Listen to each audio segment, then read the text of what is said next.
Partai politik adalah sarana bagi warga negara untuk ikut serta dalam pengelolaan negara.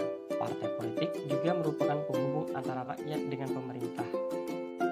Sejarah partai politik dimulai setelah lahirnya Organisasi Budi Utomo pada tahun 1908, serta menjadi tonggak kebangkitan nasional yang diikuti dengan munculnya berbagai organisasi partai politik seperti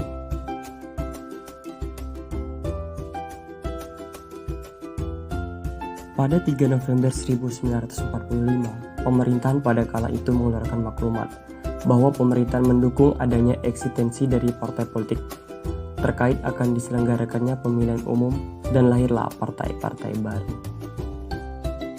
Dengan adanya partai politik, aspirasi-aspirasi yang berbeda dijadikan dalam pemikiran yang sistematis dan teratur untuk kemudian diperjuangkan sebagai kebijakan publik. Dengan demikian, partai berfungsi sebagai broker of idea, sekaligus sebagai pelopor bagi masyarakat, serta berfungsi untuk mengelola perbedaan yang ada. Partai politik di Indonesia melakukan tugas politiknya dalam kontestasi pemilu. Pemilu atau pemilihan umum adalah proses memilih orang untuk mengisi jabatan-jabatan politik tertentu, sekaligus proses menghasilkan pemimpin yang visioner dan negarawan. Pemilu menjadi penting karena pemilu merupakan instrumen penentu arah kebijakan publik satu negara. Pemilu pertama kali dilaksanakan di Indonesia pada tahun 1955 dengan menggunakan sistem multipartai yang diikuti dengan 118 peserta pemilu.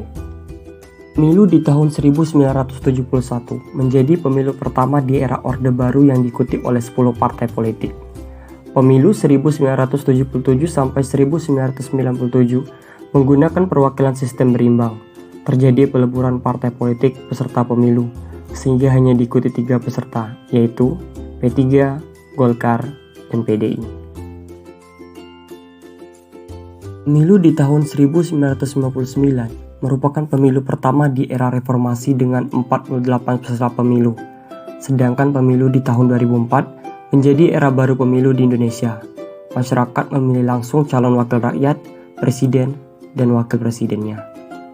Pemilu 2009 adalah pemilihan umum langsung kedua di Indonesia, diikuti oleh 44 partai politik dengan 38 partai nasional serta 6 partai lokal Aceh. Dan tahun 2014, pemilu diikuti 12 partai politik nasional dan 3 partai politik lokal Aceh. Dan tahun 2019, pemilu berlangsung serentak antara pemilu legislatif dan pemilu presiden dan wakil presiden. Pemungutan suara digelar di satu hari yang sama, yaitu Rabu 17 April 2019. Pemilu 2019 diikuti oleh 16 partai politik nasional serta 4 partai politik lokal di Aceh. Pemilu dengan sistem multipartai lahir dengan kompromi politik para founding father Indonesia. Meski cenderung sulit diterapkan, penggabungan sistem presidensial dan multipartai di Indonesia mampu menghasilkan warna berbeda di antara negara-negara lain yang menerapkan dua sistem tersebut. Jika biasanya sistem tersebut tidak efektif dijalankan secara bersamaan dalam sebuah negara, Indonesia mampu memberikan contoh berbeda dan memberikan perkembangan demokrasi yang cukup positif.